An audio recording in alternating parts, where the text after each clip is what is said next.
This is the Real Health Podcast brought to you by Riordan Clinic. Our mission is to bring you the latest information and top experts in functional and integrative medicine to help you make informed decisions on your path to real health. Well, welcome everyone.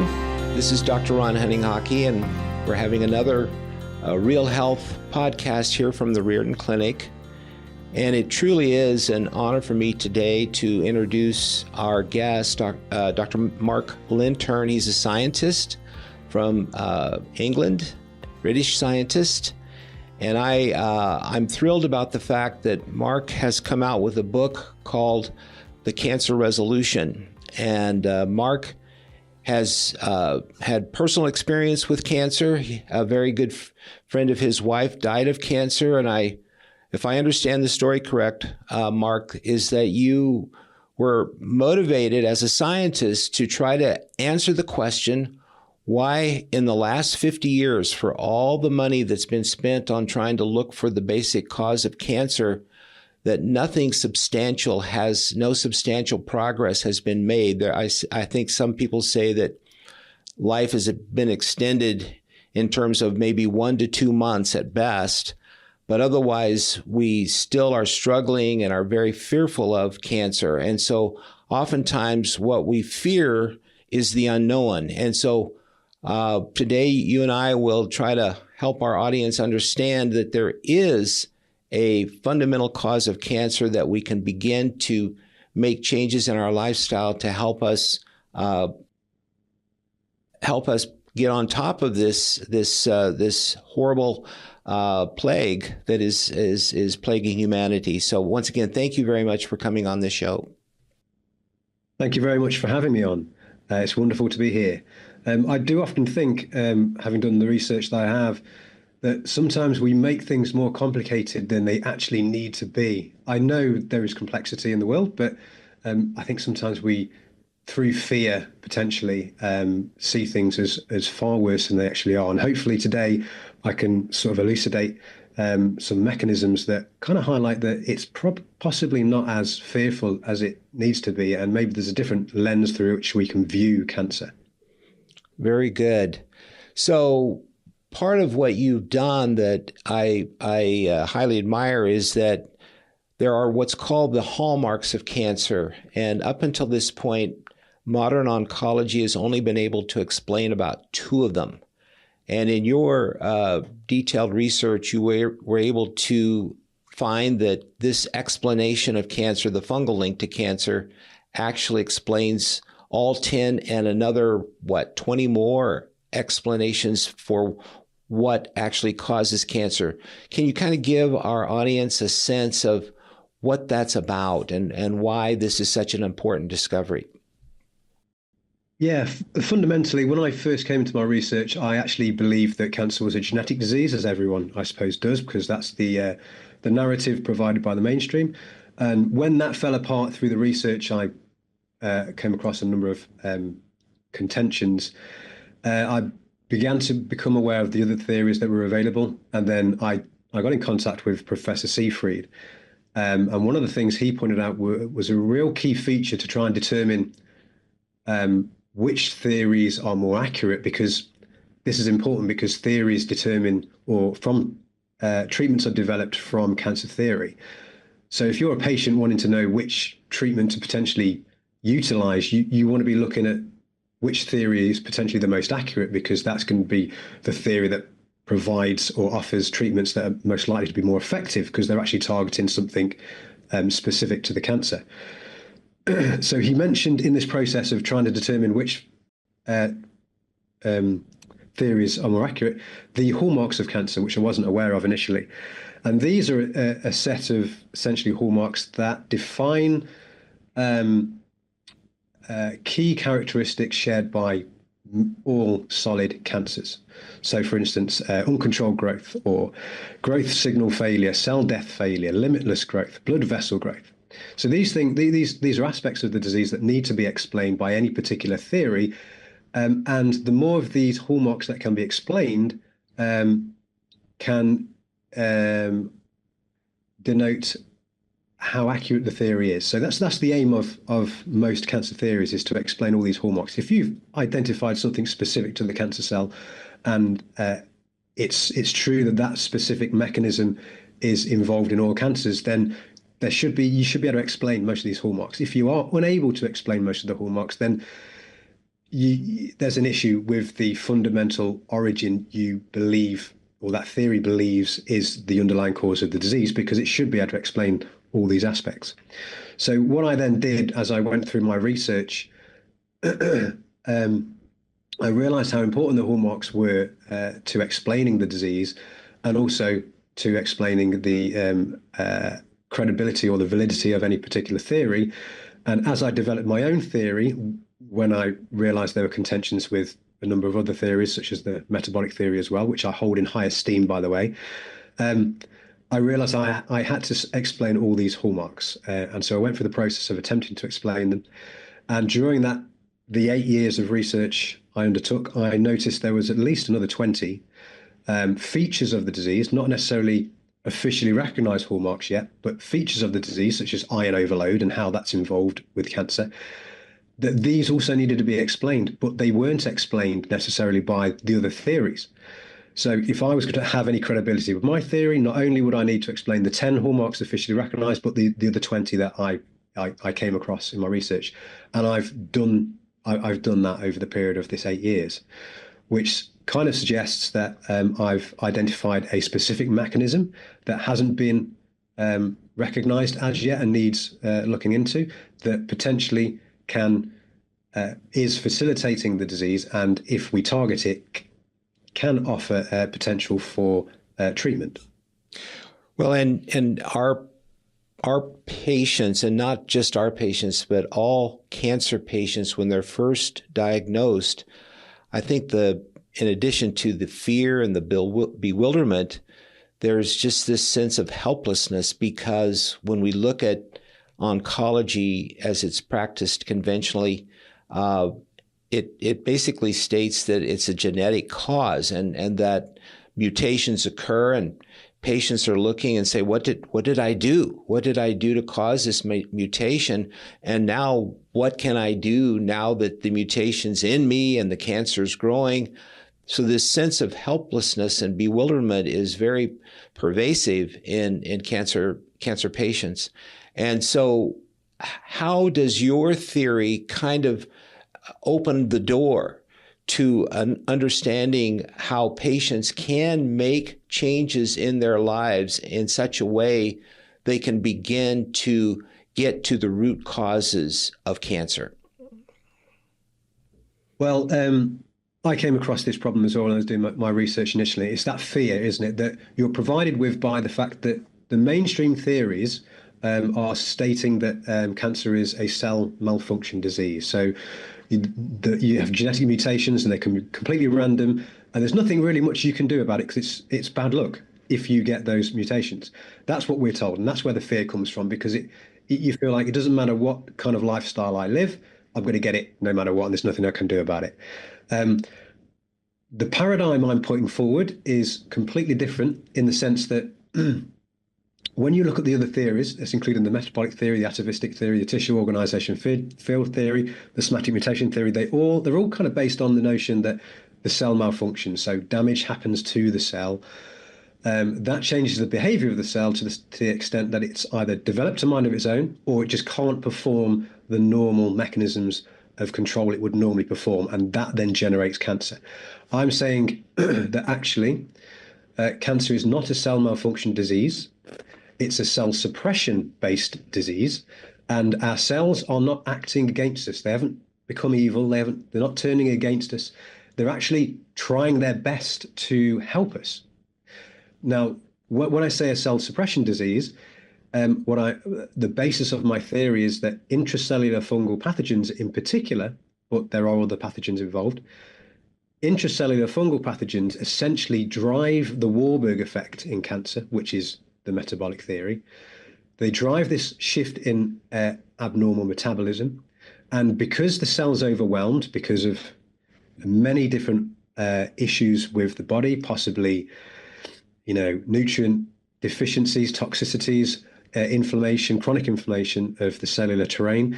This facilitates the infectious process, and the body's reacting to that infectious process. The Warburg effect, this switch in metabolism, is an anti-infection response.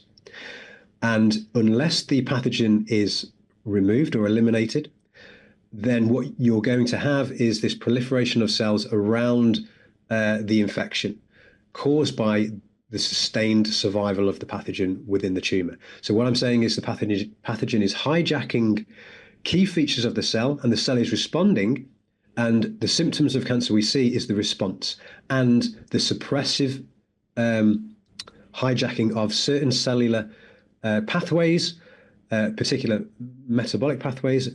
The fungus enacts, as well as apoptosis. It suppresses the cell death mechanism in order to survive within the cell. So the cell is trying to kill the pathogen, but for whatever reason, for a number of reasons that I go to in my book, it's unable to. The immune system is weak as well, so we have a problem with the immune system being able to eliminate the pathogen. And if that pathogen is sustained, we have a sustained Warburg effect, and essentially a tumor grows because it's a proliferative state. So essentially what I'm arguing is that we need to view cancer from a different angle, and that is that if you target the fungal pathogen and the bacterial pathogens that are also working in cohort, what you'll do is you'll give control of the cell back to the cell itself, rather than the pathogen being in control, having hijacked those mechanisms. You kill the pathogen, the cell will either kill itself through the natural process of apoptosis. If damage to the cell has reached a certain threshold that it's damaging to the patient or the host, or the cell will revert back to a state of homeostasis. So my argument is, cancer is not an evil entity. Our cells haven't randomly decided to become this new species within us and trying to grow out of control. It's a mechanism for trying to control the infection, and really all we need to do, I say all we need to do, it's very complex. Fungal pathogens are hard to get rid of, but all we really need to do is try and focus more on killing the pathogen, as well as looking at the metabolism and the terrain and get rid of toxins and all those things. So there's another way of looking at the disease, and there's potentially another way of actually dealing with the disease. Yes, and Dr. Riordan, who was the founder of the Riordan Clinic, was an orthomolecular doctor, and one of the large doses of nutrients that he recommended was intravenous vitamin C. And after he began to show success giving high doses of vitamin C to cancer patients, there was an attempt to explain why this worked, why this was as successful as it was. And what we found out is that the cancer cell, because it has shifted to the glycolysis, which is using up 50 times more sugar than a cell normally would because of the nature of glycolysis, it was sucking in a lot of vitamin C, which has a molecular structure similar to sugar. It's actually in all creatures, vitamin C is made from glucose. But in the cell, as it builds up the level of vitamin C, there is another feature that you mentioned earlier, is that cancer cells thrive on iron. They eat up as much iron as they can. But when vitamin C comes in contact with the iron inside the cell, it is reduced to a form that it reacts with oxygen and creates hydrogen peroxide, and it actually starts to kill the cell from the inside out. At least that's been our narrative. But I'm wondering if high-dose vitamin C is, through this same mechanism, is actually starting to kill fungal cells as well. And as a way, in a way, it's helping to boost the immune system. And so the intriguing part of your theory is that if cancer is an infection, we have a number of different tools that we can use, not only IV vitamin C, not only antifungal medicines, which may come into play, but then correcting the terrain and helping the cell begin to function more normally again, to heal. The fact that we could actually heal a cancer cell is really not part of the conventional dialogue. It's mostly we have to kill the cancer cells. So what you're saying is that with this new perspective on the origin of cancer, it's kind of giving us a whole new set of opportunities to regain control of the cancer and help the patient restore themselves back to good health. Yes, we're essentially helping the body and helping the cells to heal themselves through essentially eliminating the pathogen that's causing the problem in the first place. Now, there's a large body of evidence showing that antifungal drugs, in particular, say itraconazole, has efficacy against a broad range of cancers, and that's being studied at the moment. But another feature is that we look at the repurposed drugs as well as IV vitamin C. A lot of the repurposed drugs that we see seem to have efficacy being spoken about and utilized, such as statins, mebendazole, antiparasitic drugs, even doxycycline, metformin. When I've gone in to look at these, they're all also antifungal in their own right. So you have this dual process where, and I'm wondering, are we inadvertently treating the disease through using these repurposed drugs without realizing that we're actually targeting the fungus that's driving the disease inadvertently, because we don't realize that's what we're targeting. We don't realize that the drugs we're actually using are actually antifungal as well. So there's this huge element to my research that all points and all funnels down to this one underlying cause, which is potentially the involvement and the influence of the fungal pathogen. But there's many different drugs and even natural compounds which seem to have effect against cancer. No one can really explain why until you start throwing in this fungal element. So we have this point about curcumin or sulforaphane or bromelain from pineapples. When you present them to cancer cells and healthy cells, they selectively kill the cancer cells through the natural process of apoptosis, which is said to be damaged and malfunction is the reason why cancer forms. However, that's where part of my idea around the suppression side of things came from, because it was very clear that OXPHOS in cancer was still operational and apoptosis can still be enacted by cells. And when you look at it through that perspective, you can see, well, you can kind of explain why these natural compounds seem to have an effect against those cancer cells. Because what you're effectively doing is you're killing the fungal pathogen within the cell with those compounds, because they're antimicrobial. The two really interesting compounds that I like to bring up is honey. So honey is effectively sugar. And as you mentioned earlier, cancer cells absorb a high rate of sugar. It's what they feed on. So effectively, honey is primarily sugar-based. And we would expect that to feed the disease. And yet, in many studies, it's shown, in vivo studies and in vitro studies, that it kills the cancer cells. Now, why would that be the case? Well, honey is highly antimicrobial. There is a peroxide element to it as well, reacting with the iron. But also, there's non-peroxide honeys. And those honeys also kill cancer. So it must be the antimicrobial aspect here. But again, silver is another intriguing compound, because the body doesn't require silver. It's not a nutrient. So if our body isn't actually, our cells aren't actually using silver, what other feature of silver can possibly explain the reason why cancer cells decide to commit apoptosis? And that's because silver is highly antimicrobial. This is well known. So yeah, it's exciting because there's many substances out there that can actually target cancer cells. And I think my theory is helping to explain why that is a possibility, and explain the consistency between them all. And then that gives us hope in the sense that if that's occurring, and it is because of the fungal pathogen that all these compounds are actually targeting, then we can just increase our awareness of targeting the fungal pathogen with all the other modalities we're using anyway, and then see if there's a much more beneficial effect. Yeah, all of this kind of ties into, in the alternative world, we're moving more to an integrative approach here at our center. But in the early days, we were thought of as being alternative approaches to cancer. initially, most people would say if you get cancer, you need to change your diet. You need to eat more colorful fruits and mostly vegetables, some fruits as well. And the question has always been, why does that work? And where the fungal theory kind of comes in, at least in my thinking, is that fungi are the enemy, in many cases, not always, but in many cases, they're the enemy of the plant world.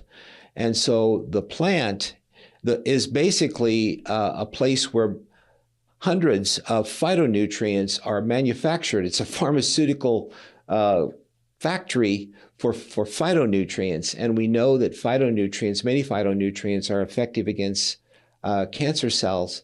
And so what I'm thinking is that when people are eating more of these particular plants and getting the phytonutrients, they are enlisting that faculty of the plant to protect itself against fungi. As you build that up in the body, it's actually suppressing the growth of the fungi in the cancer cell. And so this becomes a kind of justification for people making important dietary changes in their effort to control their cancer growth. Absolutely. And the really interesting thing is when you look at tumors, there's an enzyme that's upregulated, and it's the CYP1B1 enzyme. And that is pretty much a marker of cancer because it's only upregulated in tumors. Now, that enzyme converts natural compounds as well as drugs, natural compounds into compounds that can kill cancer cells. So resveratrol is converted by that enzyme into pine-nesatol, I think. I'm not sure if I pronounced that right. However, what the research around this enzyme is showing is that there is this medicinal mechanism in our cells that has developed as we've evolved, as we've consumed these foods, to utilize the natural antimicrobial compounds in these plants in order to kill off disease. Now, the interesting thing about that enzyme, that forms part of a pathway that is an antifungal initiation pathway. So what you have is effectively the cell is very intelligently utilizing an antifungal pathway, but within that pathway, it's what's the word I'm looking for? It's incorporated an enzyme that is able to then also at the same time utilize the antifungal or antimicrobial compounds in the plants that we consume. So it's a very intelligent system. And it just highlights how food is medicine and how there's this link to fungal pathogens or pathogens in general, and that this enzyme in particular, as it's part of the antimicrobial pathway, is upregulated just in cancer cells. So it's very interesting to see that there's all this information out there and how it's coming together to show us how health actually works. And I think the important thing to note is that these are, if you're going to treat yourself or you're going to look at using a diet, it needs to be an organic-based diet because that's where these phytochemicals are more concentrated. Yeah, and at conferences up in Canada that I attended maybe 10, 12 years ago, there was a group of British scientists that brought in the whole concept of salvestrols, and that salvestrols were using this pathway as a way to kill cancer cells. And it fit in the sense that it was plant-based, it was rich in colorful plants, and that it did have a significant effect for cancer patients, and it was non-toxic. This is the other feature that we've been looking for, and what the Riordan Clinic has stood for is what are the non-toxic ways that we can help patients defend themselves against the continued growth of cancer cells. Yes, exactly. So Jerry Potter and Dan Burke were two guys from De Montfort University in the UK who discovered these salvestrols. They were initially looking at this CYP1B1 enzyme, and they were trying to produce prodrugs. So a drug that would, not be effective until it was absorbed into the cell, and then the enzyme would activate it. And in that process, I think it was Jerry who realized that the structure, the molecular structure of the prodrugs he was using was similar to the molecular structure of some compounds he'd already studied in nature. So then he searched for those compounds and he found them in a number of fruits and vegetables. And it's these phytonutrients and it's these salvestrols, which he gave them the name salvestrols. And what he found was that they operate in a similar way to the prodrug. In fact, they operate just like a prodrug, and they bind to the same enzyme, and they're antimicrobial, and their beneficial compounds are released into the cell for the benefit of us. Yeah, and so I'm kind of thinking along the line here of how, let's see, I had this all in my mind just a second ago, I'm sorry, I got a little bit ahead of myself in terms of my thinking, that basically what we've thought in the past in terms of terrain and in terms of metabolism, we knew that that was a factor. But and I think the missing link in terms of discovering the fungal link to cancer was the fact that when pathologists would take pathological slides of cancers, tumors, and look at them, they were not seeing fungi in the slides. It was not being identified. And I think a cardinal part of your book was there was a famous researcher who went back and looked at thousands of slides, and he was able to identify that he could do DNA staining and find the fungal element in the slides. Am I correct on that? Yeah, I think you're referring to Ravid Straussman. Straussman, yes, couldn't think of it. Yeah, so Ravid Straussman, he was performing some research on tumors, and he was trying to administer a chemotherapy drug, and it didn't work, and he couldn't understand why it didn't work. But then he later discovered that there was this sample was infected by a particular bacteria, and that bacteria was breaking down the chemotherapy drug before it actually reached the nucleus of the tumor he was looking at.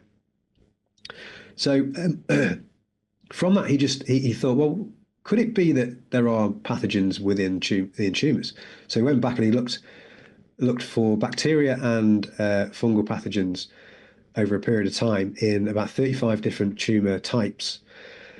And he found through next generation DNA sequencing, he found that yes, there were fungal pathogens and bacterial pathogens in all of them. So many others have corroborated his findings, and what we're now finding is that there is a tumor-associated microbiome, and largely consisting of pathogens that work synergistically together. And there's plenty of other evidence to show that when you take out particular fungal pathogens, you can reduce the tumor and stop it from growing. When you reintroduce those pathogens, it grows again. So there's a direct correlation now that we can see.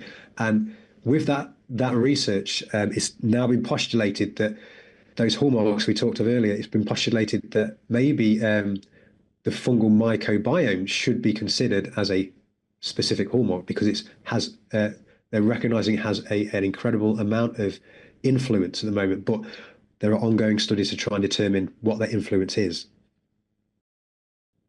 So getting more to the practical side, the implications of your findings, how does this intersect now with the growing interest in the metabolic approach to cancer and the whole issue of terrain and looking at how certain behaviors, experiences, dietary factors, lack of sleep, stress, various things, obviously environmental toxins, all these things have an impact on our body in such a way that it allows the ever-present fungi, which I assume, we are all exposed to fungi all the time, but it allows them to get a deeper foothold in the cell and to make this conversion of the cell into a fungal growth media as opposed to being a healthy cell. Is that playing into your whole understanding of this fungal link to cancer? Absolutely. It's a terrain-based disease. It's a terrain-based metabolic antifungal disease, if you really want to put it that way, in the sense that I'm not saying that you'll get infected by a fungal pathogen and you'll get cancer. You won't. It's an opportunistic infection. So if you're damaging your terrain, you're producing an environment in which pathogens that are present can take advantage of that, because they feed on the iron, they feed on the lactic acid that's being produced in inflammatory conditions. Both iron and lactic acid suppress the immune system. So straight away there, in a chronic inflammatory terrain, you have two mediums that effectively benefit the infiltration of the pathogen into damaged tissue, because you're suppressing the immune system at the site of damage. So the whole idea is to carry on treating the way that you would normally treat from a terrain-based perspective and a metabolic perspective, but also looking at the microbiome, because the microbiome obviously keeps fungal pathogens in check.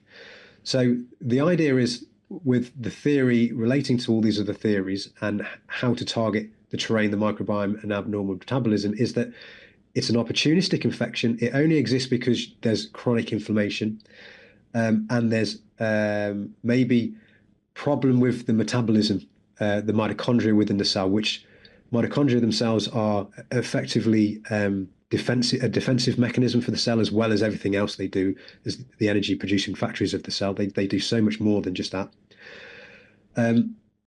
So it's look after the terrain. It's reduce toxin exposure, nutrient deficiencies, eat well, organic food, be mindfully well, meditate. Your emotional state affects, and your stress levels affect inflammation within the body. They affect how your immune system works. So you want to make the environment hostile to infection by making the terrain as healthy as it can be, so it can fight off this infection. Again, look at the microbiome. Make sure that's as healthy and diverse as possible.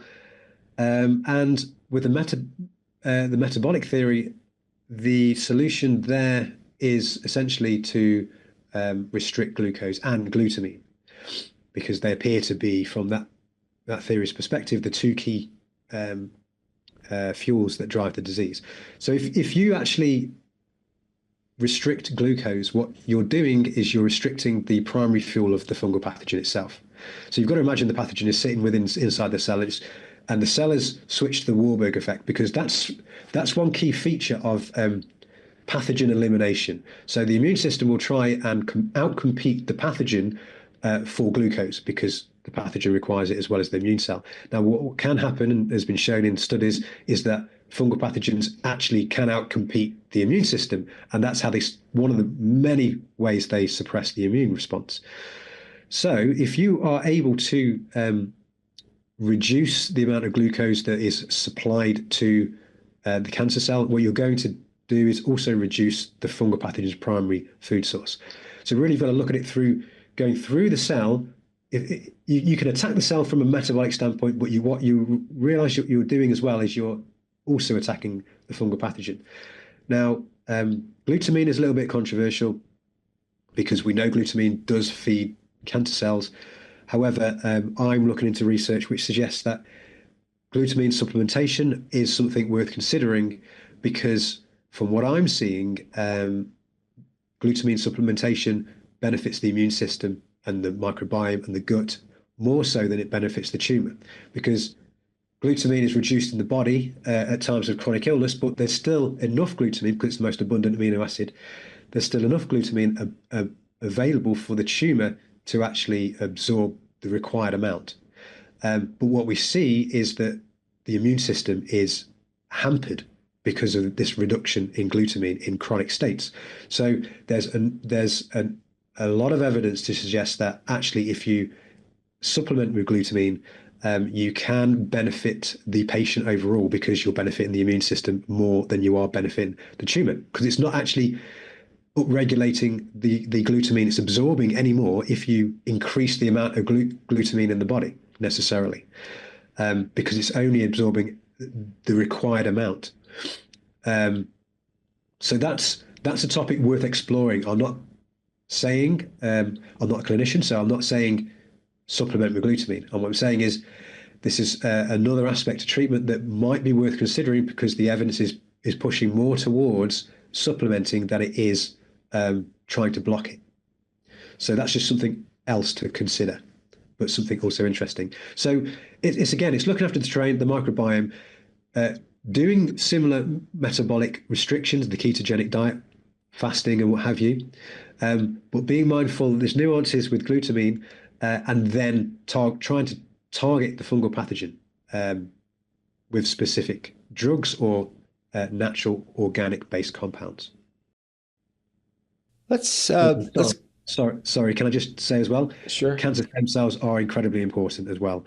So you're likely to be targeting cancer stem cells through that regime if you go through that kind of thing. But you also want to be very mindful of choosing specific drugs or compounds as well that you know, like curcumin, to be targeting the cancer stem cells, because they are paramount. Okay, Mark, let's kind of shift gears here a little bit. I'm going to put you a little bit on the spot.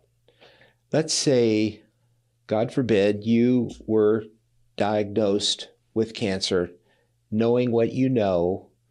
Let's kind of walk step by step. What would you do in terms of your interaction with your oncologist? What kind of things would you immediately pay attention to? In other words, just kind of for the audience that's listening in that maybe has been diagnosed with cancer, what would be somewhat of a step-by-step approach looking at it from the perspective of the cancer resolution? Hopefully my oncologist would be open to different concepts. So I have a PDF. In fact, I have two PDFs on my website. One is questions that you can ask your oncologist that people can download for free. And the other one is a PDF explaining my theory, summarizing my theory. It's a synopsis of my theory, essentially, over 9 pages, that if you download that, you can then provide that to your oncologist. So, no oncologist will want to read the 600 pages or 500 pages of my book.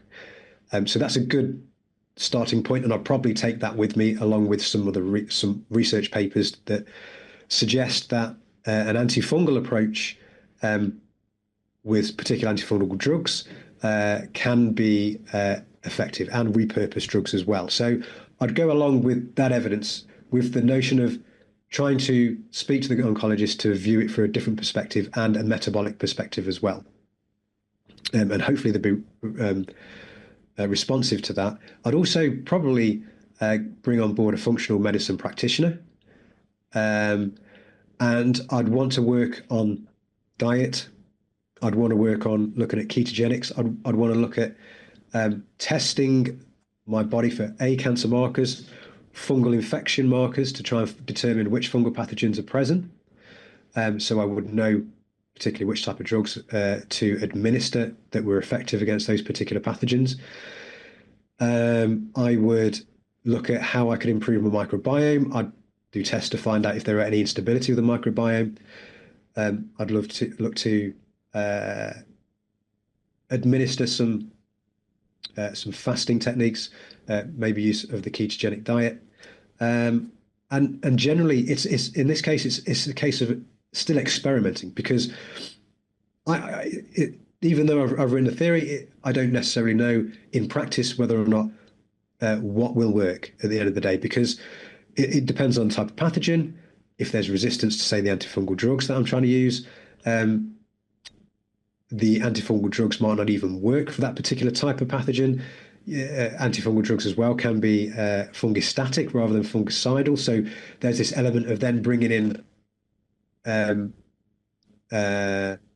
supplementation on top of that, because one of the big issues I noticed, I was listening to a clinician talking about how he was treating a HIV patient who had an overt fungal infection, and he threw every antifungal drug at this guy, and he couldn't get rid of the fungal pathogen or the infection, and he realized that was because the immune system was so weak. Right. So, you may have a high white blood cell count. But if those white blood cells aren't able to access the glutamine they need to function properly, then you have an issue there, because they're going to be suppressed to a certain degree. I'd also look at the terrain of the tumor. How can we bring down the acidity of the terrain? What can we employ for that?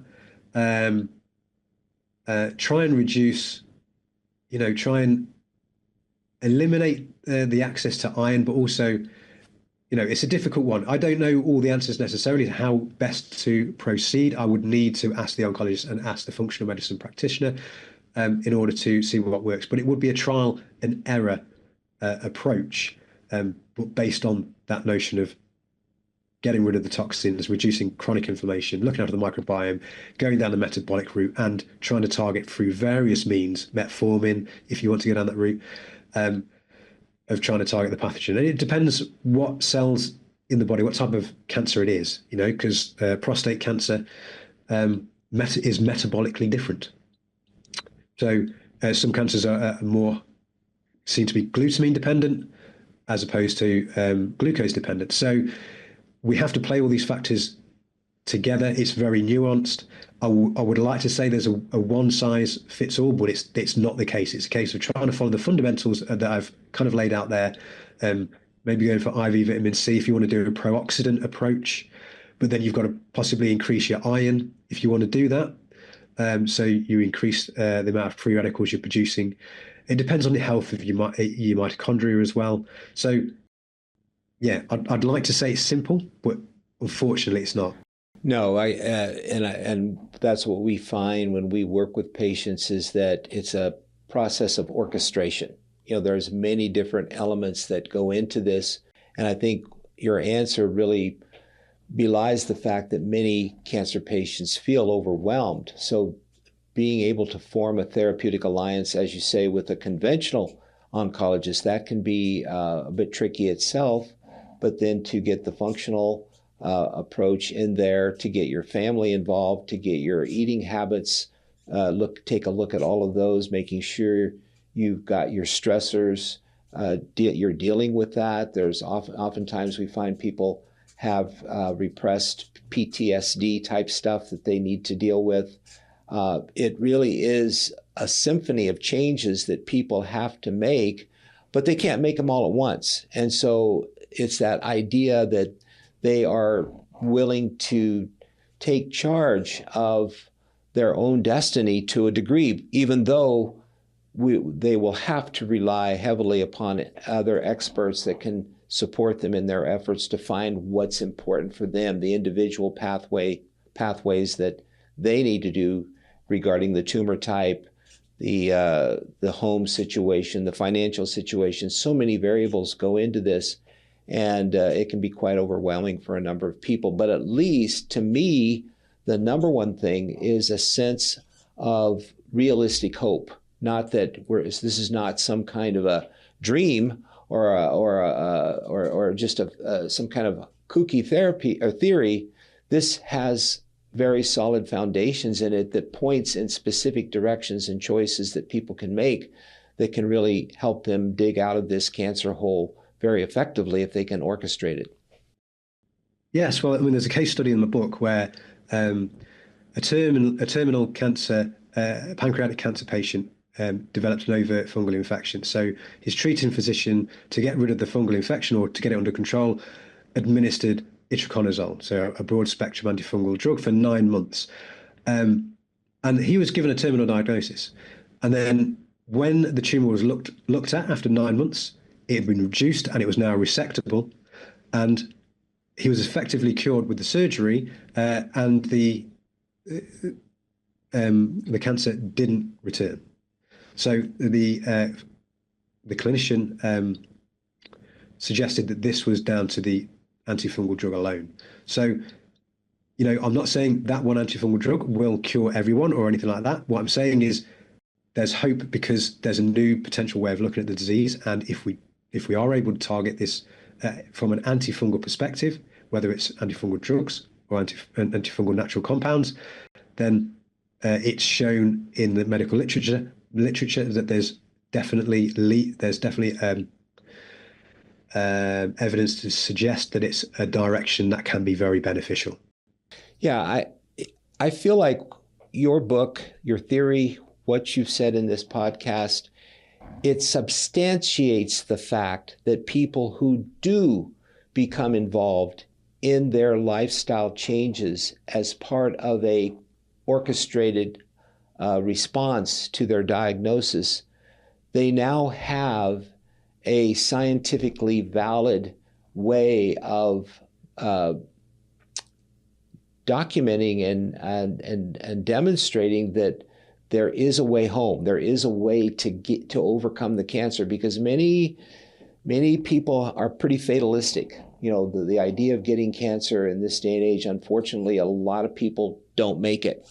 But you've opened a pathway that is logical and scientific, that if properly implemented in that person's life, given all the specifics and uniqueness of their situation, the tumor type, the family situation, all of these things, if that can be properly put together into a orchestrated whole, they have a really good chance now of overcoming the disease.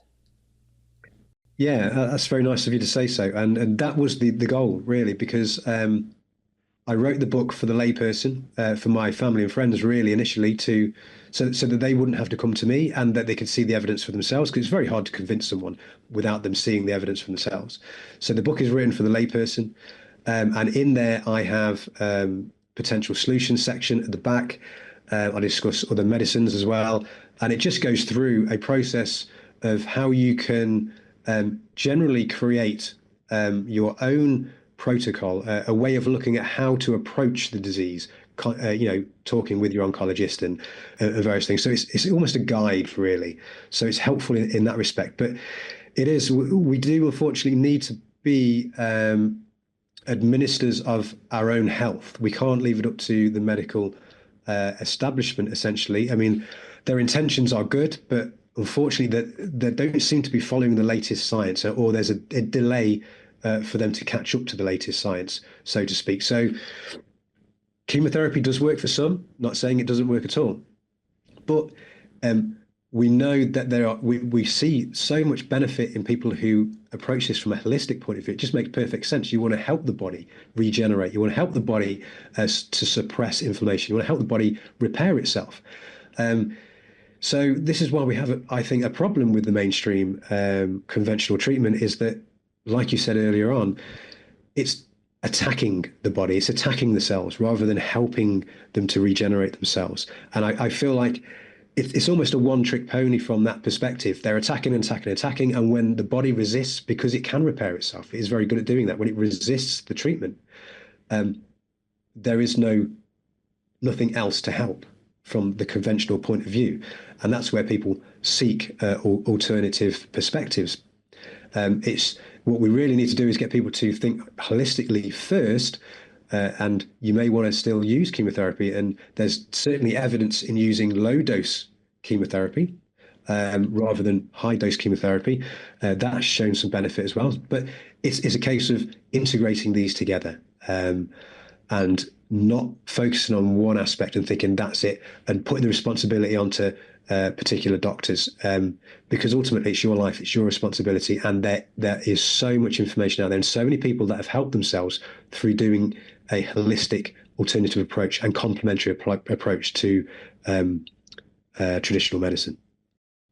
I would have thought that, the successes with immunotherapy in conventional oncology might be a clue that would maybe lead conventional oncologists, to think more in terms that maybe there is an infectious component to this, since the immune system seems to be the star of the show right now. That's where some of the successes are really being seen. It's not a total success, but it's basically using some pretty high-powered immunotherapy weapons, but at least it points us in the direction that if we can support the immune system and make it stronger, that we have a chance to give people longer, better lives. Yeah, it is important. I think it is highlighting that maybe pathogens are involved. I would have thought the fact that antifungal drugs, for instance, are would highlight that there may be a fungal component. That was one of the big things for me when I came across the research. But I realized that it depends on what lens you view the disease through. I think that's the problem. That's the thing I'm really trying to push here. I'm trying to shift that lens, and that's really the message. Because when you view the disease through the process of its malfunction, the cell is the problem, then all you're going to do is attack the cell. You're not going to look at it as a perspective you want to heal the cell in any particular way. So if you're looking at antifungal drugs, for instance, you see there's an effect and you believe that it's the pathway within the cell that's the problem, or the DNA has mutated, or the cell has developed a mind of its own, you're going to draw a different conclusion to how I would draw the conclusion based on the lens I'm viewing it through. So you would draw the conclusion of, oh, the antifungal drug must be directly manipulating a particular pathway. And that's why we see the change. Whereas I'm saying, yes, okay, that drug can manipulate that particular pathway, or that particular pathway changes when it's used, but just it could also be the fact that the pathogen itself is manipulating that pathway. And when you target it with an antifungal drug or whatever else it is, and you kill the pathogen, that pathway is no longer suppressed. That pathway then changes, and you see that change occurring. It's not necessarily that the drug has targeted the pathway directly. It's targeted the pathogen that was manipulating that pathway. So this is the different lens. It's the same lens that Ravid Straussman was pointing out. He was showing that a particular drug didn't work on a tumor sample. Right. That's because the pathogen was breaking that down before it could get into the cell. So, and even he says, and I'm paraphrasing one of his quotes, that given the evidence he puts forward, we should now look at virtually everything we know about cancer through a microbiome lens. So, he's suggesting that a lot of the results we're getting, a lot of the conclusions we're drawing are possibly incorrect because we're not factoring the influence of the pathogen. How has this changed your life? Are you seeing that there is momentum being gained, or what would you say the prognosis is for this catching hold? Yeah, I'm currently working with a group of scientists and clinicians to test the theory. So we meet every month. Dr. Naisha Winters is one of them, and they volunteer their time. And that group is now growing. We're quite close to actually establishing a concept note for then getting funding for the initial first trial. I've got a growing Facebook group where we discuss the theory and implications for treatment. So people are welcome to join that. It's been taken on board by many, many scientists and clinicians now. I've had very good feedback from a lot of people, some resistance, but there's been no major contention at the moment against the theory. No particular hole or issue that is of major concern, which is very, very promising. But at the same time, I do need more scrutiny. It was well received when I did my event in February, where I was, I presented my theory in front of a panel of 10 international cancer experts who grilled me over that 6 hours. And that was in front of an audience of over 200 medical professionals who also provided questions. And they voted to accept and acknowledge the theory. 7.4 out of 10 was the result of the average vote. So that was an incredible acknowledgement of the significance of the theory. But yeah, it's growing. It's just slow to be disseminated into the wider public, and it's for the public. I kind of believe that change will only happen really from the grassroots, from the public standpoint, talking to their oncologists. I'm getting feedback from patients saying they've provided my book, or they've provided the free PDF I provide, their oncologists are interested in, and even other doctors have told their patients to have a look at it. So it's definitely gaining traction. It's a little bit slow at the moment, as all new theories, I suppose, will be. There's going to be resistance there. And I'm just really at the moment trying to get on podcasts and interviews and go to conferences and speak to scientists just to get the word out there more. I just wish it could get out quicker than it actually currently is, but that will take a little bit of time. Is it possible that it could be put into a protocol, or would that diffuse some of the robustness of the theory? I think it can, and that's one thing I'm trying to work on at the moment.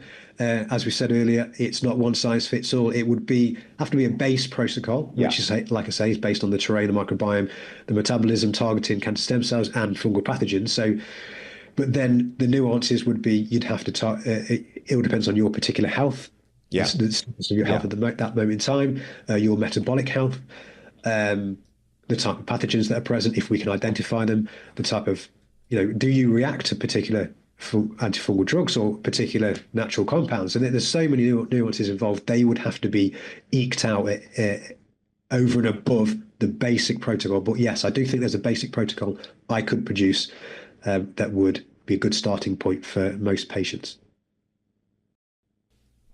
We are planning to we're well into the plan to have a conference in the early part of November of this year called Cancer Care Reimagined. And I'm wondering if there'd be any chance you'd be able to come over to the United States and do a presentation at that conference. I would absolutely love. Wow, that'd be great. We were hoping you'd be interested, because the whole idea is to, the second part of the title is the rise of integrative oncology, because we think this is a big step forward for the whole field of oncology, but unfortunately, not a whole lot of people see that. And so we're trying to get influential speakers who are giving us a different lens, a different way to look at cancer, such that more people will be more successful, because the rates are growing and it's becoming overwhelming, and people are looking for ways that they can find a pathway to better health. And this, to me, represents a very sound scientific, logical pathway that pulls together really a lot of different theories and into a unified theory of potentiality that we have not had for a long time. Yes, providing I have availability at the time of the conference, I would definitely love to come across and be part of that. That's an honor for me. I would also like to say, possibly recommend Robin Daly. I do mention him in my book. Oh, Robin, yes. So he founded the cancer care charity Yes to Life, which deals with integrative cancer treatments and advice for patients. And he's just been awarded an MBE by the King for his 20-year service with that charity. And he's going to be in America fairly soon. Actually, he's been invited over as a result of his award and his work. So I'm not sure if you would want to contact him, or I can provide you with a contact through him. And it may be good to have us both at the conference. I don't know. I can speak to him about that. But he's very up on the latest trends with integrative and complementary medicine. I listened to all of your radio interviews that you had with him. He's a very good interviewer too. So, yes, he is, and but they were quite in depth. Yes, they were. They were great. Well, Mark, thank you so much for being on our podcast. Thank you for your courage. I'll tell you what, you're taking on a very, very, very big establishment here, and almost a petrified idea of what to do about cancer. But I think it's very compelling what you're doing. You've written a wonderful book. You've got this down. And so we're just now going to try to get the word out. So I'll be in touch with you, and we'll see if we can get things lined up for coming to America and spreading the good word. Looking forward to it. Thank you very much for letting me on the show. It's been a pleasure. My pleasure. Thank you so much. Thank you for listening to the Real Health Podcast. If you enjoyed this episode, be sure to subscribe and leave us a review. You can also find all of the episodes and show notes over at realhealthpodcast.org. Also, be sure to visit riordanclinic.org, where you will find hundreds of videos and articles to help you create your own version of real health.